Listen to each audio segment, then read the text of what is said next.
So I think I found a way to beat the 500 comment or 500 word comment limit.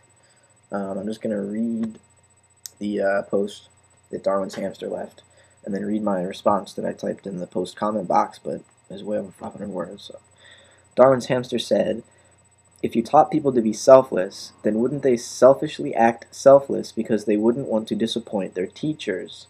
It would be selfish because they wouldn't want whatever pain would come from without or within because they behaved wrongly. And I responded that I think I'd much rather say that we wouldn't have to teach quite as much to convince children they were selfless than we do to convince them that they're selfish. I think we equip them with not only cognitive apparatus to manipulate the world around them technologically with all these methods for obtaining the information that you need from the world, which is a very mechanistic relationship that we're giving to children. And it's not only the cognitive side of it, it's the emotional half too. We teach that as well, or the lack of teaching of the emotional intelligence.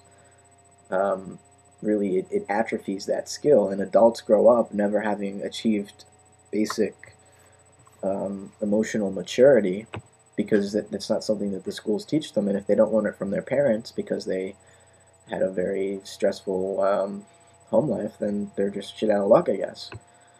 So if we can convince them that all the stress that is associated with constantly competing with your environment is worth it, because that's really what we teach them, that if you approach your environment as though it were always out to get you, so that you should be out to get it and to control it and have complete knowledge of it so that you can manipulate it at a whim and understand it perfectly so as not to be destroyed by it.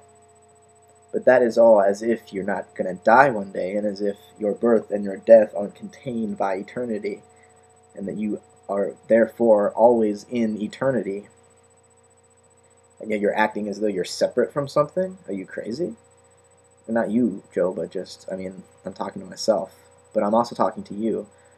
But, I'm typing this now because I'm trying to focus more on the words themselves, the ideas, the concepts, the communicative juice, the sperm that are being shot out to create the meaning in other people's minds of what I'm trying to convey. So it's a lot more structured, and it sustains a higher level of complexity if I actually read what I'm typing. So if we get rid of this stress that's associated with constantly competing with our environment, and that we can actually convince kids that that's worth it, then certainly we can convince them that their environment, which is basically equivalent to their womb, to nature, to eternity, that which is containing all of this, is intimately related to them. So we don't have to convince them that the environment is related to them. That's how it is perfectly naturally.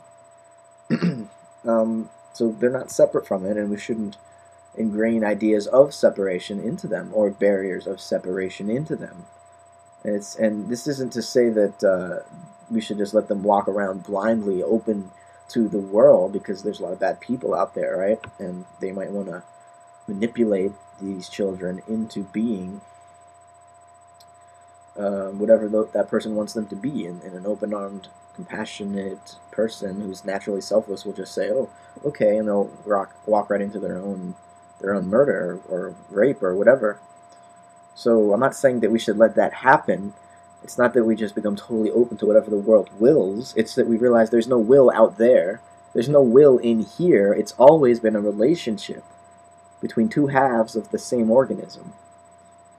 So what we should really be doing is promoting the natural development of deeper sensory and emotive awareness.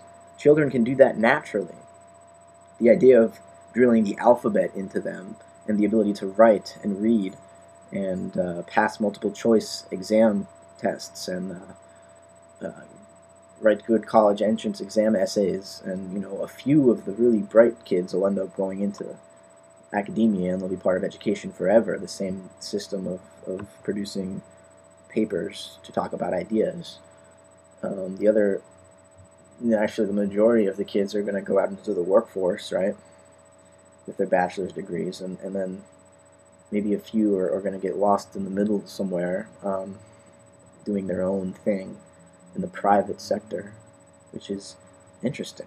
I really want to do that. It just doesn't seem as structured as going with the education system towards, being part of government and academia, basically the state, or being part of the private workforce sector where I just do a menial task. I certainly don't want to do that.